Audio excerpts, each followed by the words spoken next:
L'une de mes premières vidéos sur la prépa, c'était moi qui disais « Mais en français, je ne comprends rien, la poésie, je ne comprends rien, je vais jamais rattraper mon retard et tout. » Et là, Margot, j'ai 16. Si vous me suivez depuis le début de mon hypocagne, vous avez dû comprendre que le français et moi, ça n'a jamais été l'amour fou. Et je sais que ça peut paraître étrange parce que c'est un peu la base en prépa littéraire, mais ouais, j'ai jamais été fan de littérature ni de lecture tout court en fait. Et c'est donc pour ça que, malgré un bon contact avec mon prof de français, cette matière est très vite devenue pour moi une bête noire que je redoutais chaque mercredi et chaque vendredi. Le français représentait pour moi 5 heures de décrochage dans ma semaine et seulement quelques minutes de révision la veille des DS. Cependant, attention, roulement de tambour, il se peut que je puisse aujourd'hui affirmer que j'aime le français. Qui l'eût cru? Certainement pas moi en début d'année, puisque comme vous allez voir, je partais de très loin quand même. Mais c'est pour ça que je vous ai réuni en compilation l'évolution de mes ressentis et réflexions sur le français depuis le début de l'année, jusqu'à mon déclic en février-mars, pour montrer que finalement en prépa tout est possible. Commençons fort par l'une de mes premières vidéos sur la prépa qui date d'octobre 2022. Ce week-end, j'étais déprimée. En soi, moi pour le moment, j'aime bien toutes les matières sauf le point noir dans ma tête, le français. Les cours, je décroche totalement et en fait, j'ai l'impression d'avoir un retard de culture littéraire irrécupérable. Là, en ce moment, on est en train de voir la poésie, le lyrisme et pendant tout le cours, je regarde le prof comme ça. Voilà, on a travaillé sur une dissertation, j'ai lu le corrigé pour voir un petit peu les attentes. Le corrigé, je ne comprends pas le corrigé en fait. Pour moi, c'est d'un tel niveau. En fait, moi, je vais bien toute la semaine jusqu'à ce que je fasse du français, que ce soit toute seule ou en cours. Donc en gros, ce qui ressort de cette vidéo, c'est que je n'aime pas le français puisque je ne comprends pas le français et que j'ai un retard de culture littéraire irrécupérable selon moi. On se retrouve ensuite 2 semaines plus tard, quelques jours avant notre premier gros DS de français. Je suis en train de faire du français, je suis au bout de ma vie.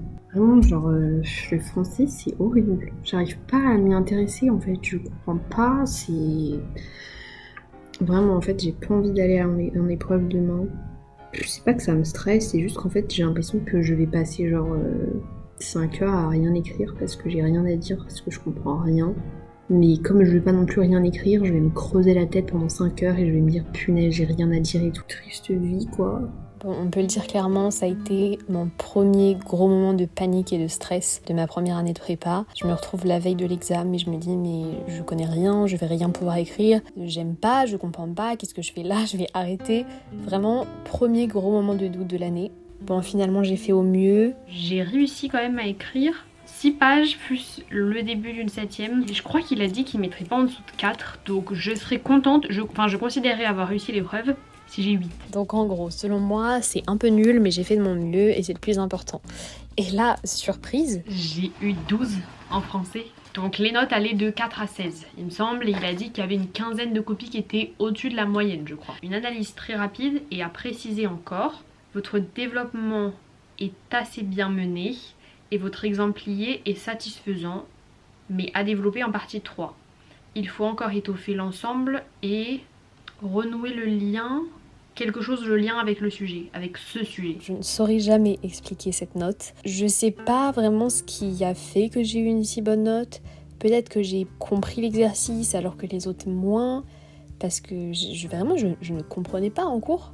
Donc bon, ça m'a pas fait aimer le français pour autant, même si ça m'a un peu rassurée quand même sur ma place en prépa. Par contre, quand je compare ma copie avec d'autres copies, je sens vraiment un décalage de niveau énorme. Quand je dis que j'ai l'impression d'être en retard de culture en français, finalement je suis pas si en retard vis-à-vis de la classe, mais vis-à-vis de par exemple ces 3 personnes-là. Mais how? Comment vous connaissez tout ça les gens? En une sous-partie, il nous sort 4 références.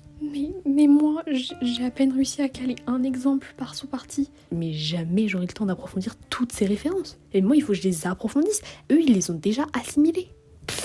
On continue avec un extrait de ma première interview de ma série de reportages sur la prépa. Souvent, par exemple, quand je suis en train de faire du français et que je comprends pas et que ça m'énerve et que je me dis ça me plaît pas, je me dis mais qu'est-ce que je fais là? Je vais arrêter. Mais après, généralement, une fois que la tempête du français est passée, ça va mieux. Puisque depuis le début de l'année, je mettais le français de côté, je me suis dit, allez Margot, tu t'y mets pendant les vacances d'octobre, il faut rattraper ce retard. Ouais, J'ai pas du tout rempli mon objectif de faire 1 heure de français par jour.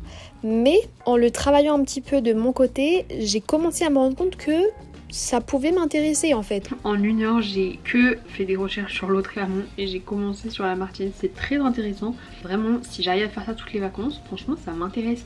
En fait, j'ai l'impression de pas aimer le français, mais je pense que c'est parce que j'ai pas assez de culture et je capte pas les références et tout. Mais quand je me penche vraiment dedans, j'aime bien. Bon, je vous passe rapidement ma réaction sur le concours blanc que je n'ai pas du tout compris et auquel j'ai eu 9. Je viens de rentrer de ma première épreuve de concours blanc. C'était une catastrophe. J'ai même pas compris en fait ce que voulait dire le mec. À partir de 4 heures, donc il ne restait plus que 2 heures, le prof, il a dit « Il vous reste 2 heures, si vous êtes à la fin de votre première partie, commencez à accélérer. » Je n'avais même pas ma problématique. C'était vraiment, j'ai écrit pour écrire, ça m'énerve. Le problème de la littérature, et c'est pour ça que je préfère moi les trucs concrets, genre l'histoire, la géo, le problème c'est que tu peux avoir toutes les rêves que tu veux, tu peux avoir compris ton cours, etc.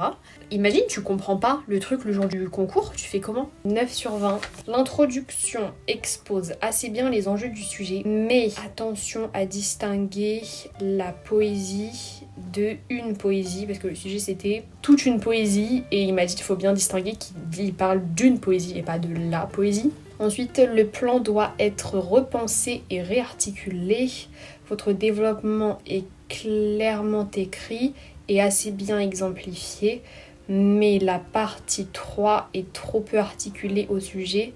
Il faut repenser le raisonnement, de bons passages et des analyses pertinentes. Donc là, on est en janvier. Et pendant ce cours, j'étais dans les 2 premiers rangs. Je me sentais super bien parce que je m'étais reposée pendant les vacances. Et même si j'ai suivi 1/10 de la correction, je me suis dit, pourquoi pas ? Si seulement je pouvais comprendre, je trouverais ça passionnant. Mais c'est difficile parce que pour la première fois de ma scolarité, le français me devient une difficulté pour moi. Et c'est pour ça que j'ai l'impression que je manque de courage, enfin je vais pas chercher assez loin parce que j'ai pas l'habitude et j'ai pas le courage d'affronter ça et de vraiment m'y mettre. Mais j'aimerais pouvoir m'y mettre parce que vraiment j'ai l'intérêt qui est là et j'arrive à le cerner, mais j'ai pas encore assez de culture pour réussir à l'attraper. Mais des fois on me dit des trucs et je me dis mais c'est passionnant en fait, sauf que je décroche, mais je sens qu'on va pouvoir y arriver. J'ai bon espoir, je me dis mais en fin d'année je veux aimer le français, je pense que je peux. Au même moment j'ai passé ma première colle de français qui s'est super bien passée. J'en suis tellement fière, vraiment je crois que c'est la seule fois que ça va m'arriver dans l'année. J'ai eu 16 à ma colle de français. Je suis tombée sur une partie des Tragiques d'Agrippa d'Aubigné, l'œuvre qu'on a étudiée en cours, alors qu'il y en a par exemple qui sont tombés sur Apollinaire qu'on n'avait pas encore étudié, et c'est super, il y a des métaphores qui sont super obscures et tout chez Apollinaire, alors que nous, j'avais toutes les clés de lecture pour comprendre le texte. Après j'ai travaillé, je l'ai pas volé mon 16, mais quand même, j'ai eu la chance de tomber sur Agrippa, en plus j'aime beaucoup Agrippa d'Aubigné. Mais quand même, je suis super fière, j'ai eu 16 et c'était la meilleure note de colle. Donc je pense qu'il y a d'autres personnes qui ont eu 16, mais j'ai majoré à la colle de français. Et voilà, et on arrive à la vidéo que vous avez déjà vue où je fais une déclaration d'amour au français dans le reportage de janvier-février. Je suis dans la période français, j'ai hâte d'aller en cours, j'adore ce qu'on fait, je reprends mes cours. Mais alors que vraiment, en début d'année, je redoutais ce moment. C'était le supplice de la semaine. Et là, je me sens tellement mieux d'aller en cours et kiffer ce que je fais. Donc voilà, c'est tout pour la compilation. Maintenant, je vous laisse avec 2 vidéos de Margot qui sa vie en prépa et qui kiffe le français. C'est tellement un changement radical depuis le début de l'année. Même moi, j'en reviens pas. J'ai une nouvelle. Je suis choquée. Il y a genre 3 semaines peut-être, on avait notre dernière évaluation sur la poésie en français. C'était un commentaire de texte, je crois qu'on en avait fait en tout début d'année. C'est l'évaluation qui a clos notre partie sur la poésie et là maintenant on est passé au roman. Et j'ai fait de mon mieux, après voilà, moi le français, je suis un peu nulle. Et donc j'avais pris cours avec mon prof de français qui est aussi le prof de l'internat. Je lui avais demandé, je suis un peu perdue, je suis censée faire comment là quand on me met devant un poème, il faut que je pense à quoi. Donc il m'avait fait une liste où il faut faire attention à 3 choses en poésie, les images, les sons, le rythme. Et donc on est tombé sur un poème de Jules Laforgue. J'ai trouvé des trucs à dire et tout, mais j'étais vraiment pas sûre de mon plan. Et à la rentrée, il nous a rendu nos copies. Mais je suis toujours sur les fesses, je vais littéralement encadrer ma copie. J'ai eu 16. La meilleure note c'est 17. J'ai eu 16. Vraiment là, j'ai eu 16, moi, Margot. J'ai pas les mots. Donc en commentaire, il a mis « Introduction claire et bien menée, l'ensemble est vraiment solide et vous percevez bien les enjeux rythmiques et métriques du poème. » Donc voilà, première chose. Et deuxième chose, parce que donc déjà j'ai 16, mais ma fierté absolue, ça veut dire que mes 2 dernières notes en français c'est 16. Et cerise sur le gâteau, le prof, après un DS souvent, il nous imprime plusieurs plans et problématiques proposés par des élèves. Et là, je prends le truc, je lis un petit peu. Mais moi, je me souvenais plus de ma problématique, donc je regarde ma problématique sur ma copie, je regarde les problématiques. 3e problématique, c'est la mienne. Et donc après, il reprend les problématiques avec nous pour un petit peu discuter du sujet, etc. Il fait des petits conseils où il dit des trucs qui vont pas ou quoi, mais c'est pas écrit notre prénom à côté de la problématique. Le but, c'est pas de dire « Ah, cette personne a réussi, vous êtes nuls ». C'est juste pour donner des exemples, quoi, pour qu'on s'inspire des bons trucs. Donc il passe sur la première, on parle de la deuxième, etc. Il arrive à la 3e. Et moi, j'étais en mode... Ah, vraiment, j'étais en train d'exploser à l'intérieur, quoi. Donc ça devait certainement se voir. Il me dit « C'est votre problématique ?» J'étais en mode « Oui ». Il me dit « Je peux lire votre introduction à la classe ?» Il a lu mon introduction à la classe. Il m'a dit « C'est bien, Margot, vous êtes très concise. » Bon, ça part pas dans des trucs extrêmement complexes, hein. Mais au moins c'est clair, parce qu'il y en a qui pensent que pour que ça paraisse intelligent, il faut que ce soit très obscur, avec des termes très compliqués. Et non, en fait, la simplicité fait totalement l'affaire. Donc j'ai fait une problématique, une introduction simple, et donc il a dit « C'est bien, c'est clair. » Donc une victoire énorme pour moi. C'est ça qui est trop bien en prépa, c'est que si vous aimez ce que vous étudiez, bah, tous les jours vous êtes avec des pointures de ce domaine. C'est incroyable. C'est jouissif, c'est trop bien. Plusieurs fois je parlais avec mon prof de français parce que quand il vient à l'internat, souvent on se voit parce que je suis en salle de travail, il passe devant, donc on va discuter et tout. Il est passionné et je sais pas, je suis en train d'étudier un truc sur mon ordi, il me dit « Oh, vous devriez chercher ça. » Il nous donne tout son amour pour sa matière. Je suis tellement épanouie en prépa, c'est fou. C'est dur, là la période qui s'annonce.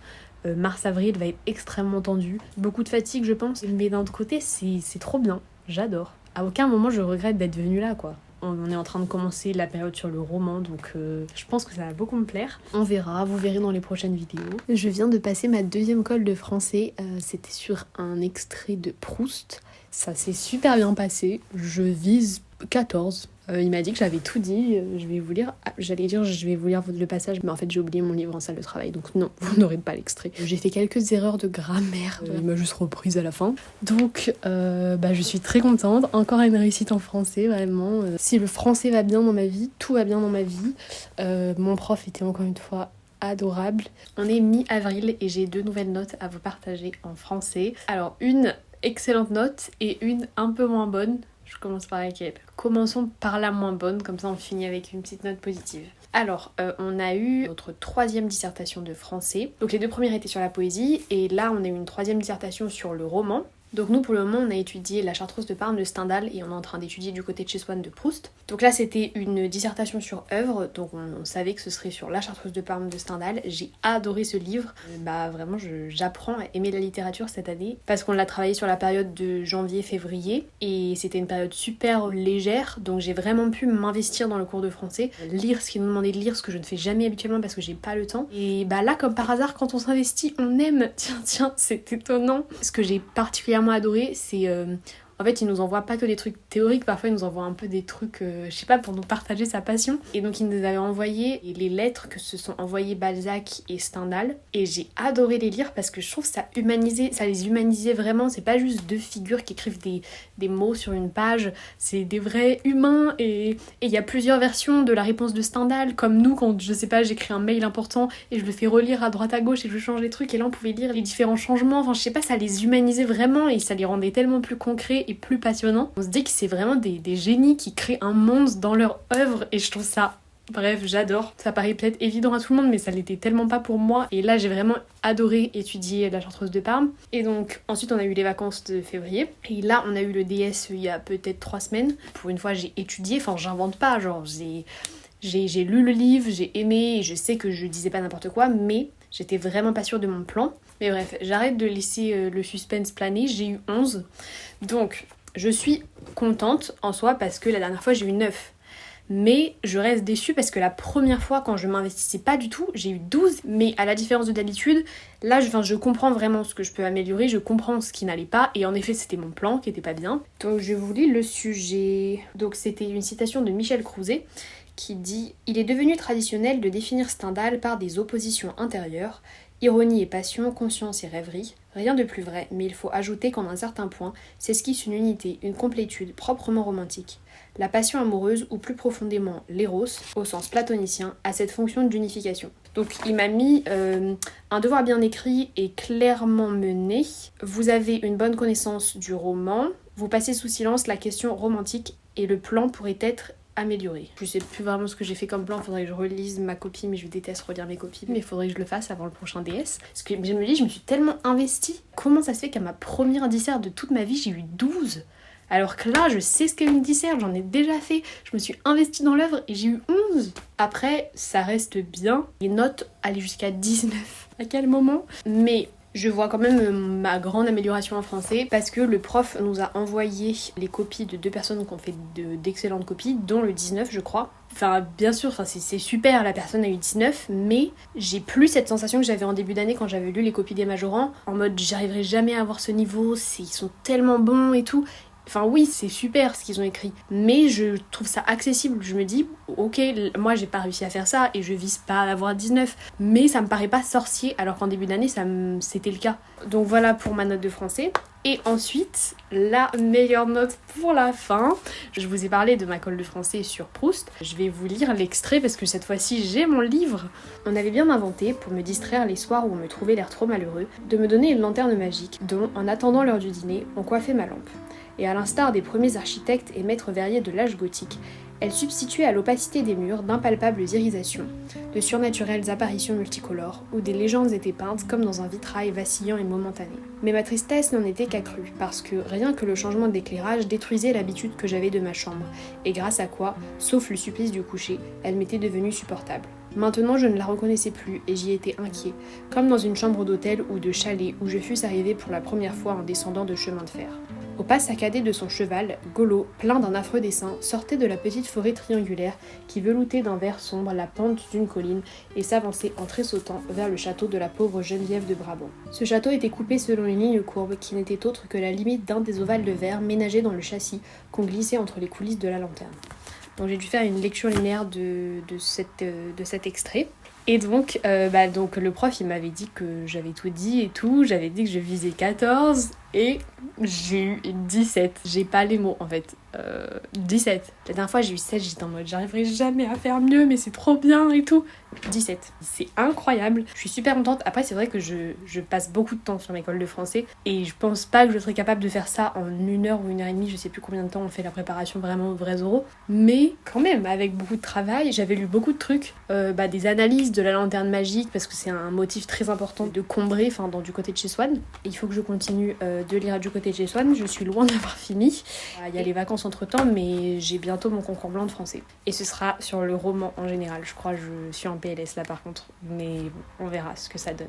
Donc voilà, c'est la fin de la vidéo, mais ce n'est que le début de mon aventure en français. J'espère qu'elle vous aura plu et qu'elle vous poussera à croire en vous et à toujours être persévérant. Cette vidéo est aussi ma façon de remercier mon prof, sans qui je n'aurais jamais découvert Proust, Stendhal et la littérature en général. J'ai eu énormément de chance de tomber sur ce prof de français, car malheureusement je sais que tous les profs ne sont pas aussi bienveillants, y compris dans mon lycée. Même si je peux comprendre que certains aiment des profs sévères, moi je sais que ça m'aurait juste braqué pour rien. Donc si des profs passent par là, voilà la preuve que la pédagogie bienveillante et positive fonctionne. Et je remercie tous ceux qui la pratiquent déjà.